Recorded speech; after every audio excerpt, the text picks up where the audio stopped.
Sandali, akala ko ba Emily? Ang nagbigay ng pangalan na yun si Mayumi. Hindi naman na namin siya parte ng pamilya, kaya pinalitan ko na ng Marikit. Ipapakilala ko sa inyo ang huling member ng Board of Directors. Inumpisahan mo to at tatapusin ko ng ako ang mananalo. We have to do something to show them that we're not losers! Mga walang kaluluwa! We should file a police report against them. Sa pamamagitan nitong pagbo-voluntary surrender ko, gusto kong patunayan sa judge na inosente ako.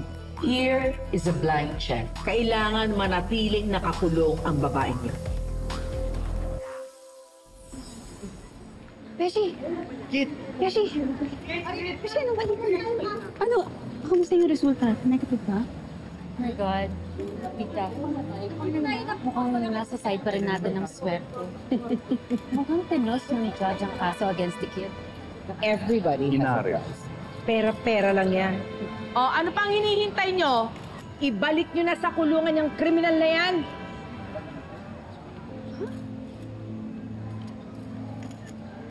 Una sa lahat, nagpapasalamat ako sa inyong dalawa. Kasi nag-abala pa kayo ng pagpunta dito Siguro, akala nyo tuloy pa rin yung warrant of arrest laban sa akin. Sorry itong luha ko, tears of joy to. Dahil dismiss na ang kaso laban sa akin. Narinig niyo yun? Yes! Best friend! Yes! Woo! Kaya maraming salamat sa lahat ng mga sumuporta at nagdasal para sa akin. Pero tuloy pa rin ang laban. Paghahalaga pa rin kung sino yung totoong kriminal. Alam niyo ba kung sino yon? Gusto niyo bang makilala? Sila ang nasa likod ng pagpatay ng tatay ko at pagpatay kay Sir William at sa pagkidnap sa amin ni Sir Macho at ni Miss May. Stop it! Stop it! Sila ang totoong kriminal! Hoy! Sinungaling ka! Huwag kayong maniwala sa kanya! That's not true! Ano ba? Angela naman, huwag ka na magmalinis! Kung ako sa inyo ng tiyahin mo, mag-practice na kayo magsuot ng orange. Warm up na, ganon. Dahil ngayong nakalaya na ako, sisiguraduhin kung kayo ang mabubulok sa kulungan.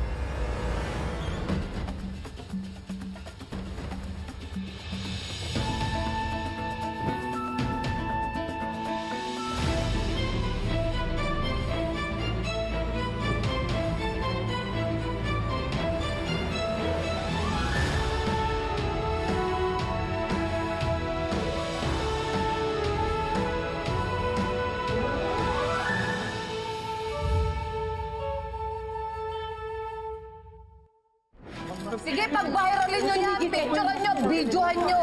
Dahil yung dalawang yan, walang puso, walang kaluluwa. Dugong kriminal ang dumadaloy sa mga ugat ng mga hayop na yan. Ano ba yan? Stop it! Stop it! Ikit! Tigilan mo tong mga cheap mong supporters! Di ba gusto mo maging famous?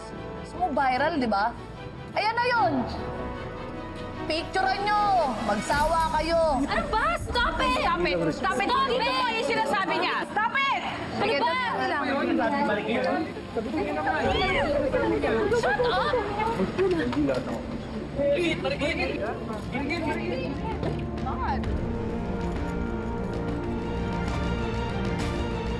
Malis na kayo! Go home! Malis na kayo! Malis na kayo! Malis na! Go home! Ano ba? I was able to look for you para ibigay ito.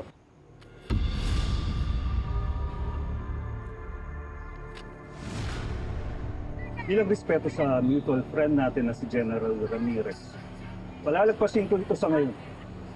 Pero itong tatandaan ninyo, hindi lahat ng opisyal kaya ninyong bayaran.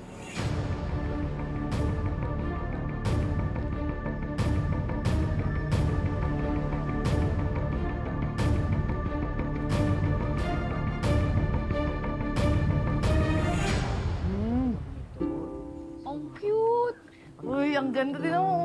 Oh, may mga isda eh. Hoy, bakla in fairness, may budget kayo ah. Eh, syempre, Besh, meron tayong sponsor para sa victory party at saka bonding kineso natin ngayon. Totoo ba? Sino? Yes! Ayan, no? Si Miss May. Oo. Pati Miss May. Miss May. Si Miss May. Hello! Hello po, Miss May. Afternoon po. Good afternoon. Congratulations sa bagong laya. No, alam mo, nung sinabi sa akin ni attorney, syempre natuwa ko agad. Kaya tinawagan ko agad si Gemma Lu para magkaroon tayo ng intimate celebration. Ako, Miss May, maraming salamat po sa inyo. Hindi po dahil sa inyo, tsaka doon sa lawyer. Baka talagang binibining city jail na ako. Ikaw naman. Naalala ko tuloy si tatay.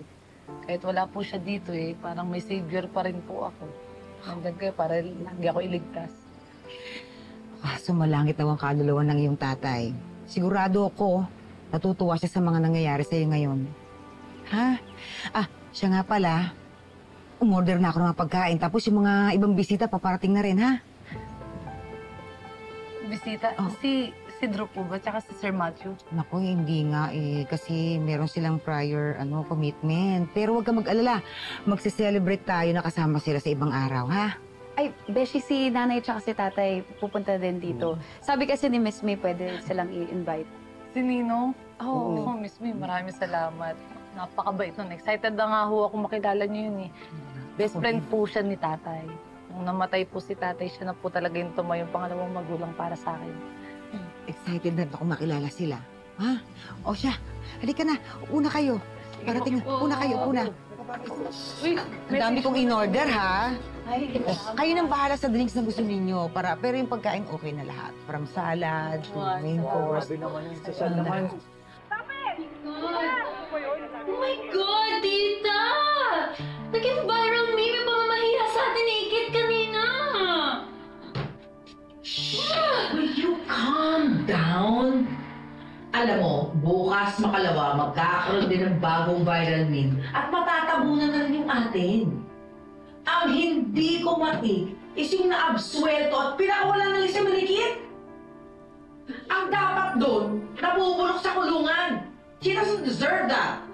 Tita, pwede buksan ulit nila yung case na kung sino pumatay kay Sir William, tapos baka madamay kayo. Hindi ako papayag. Papatayin ko muna yung marikit na yun bago mangyari yun. Buisit talaga eh. Akala ko nakaganti na tayo sa kanya. Hindi pa pala. Tita, kalma muna tayo. I'm sure there are other ways para makaganti tayo sa kanya. Para masira natin si Kit. And I think I already have the plan. Exactly what are you thinking of? Well, naisa na namin siya before. Ano ba naman? Ulitin namin ulit. Namin? Oh, what are you talking about? Just wait and see, tita.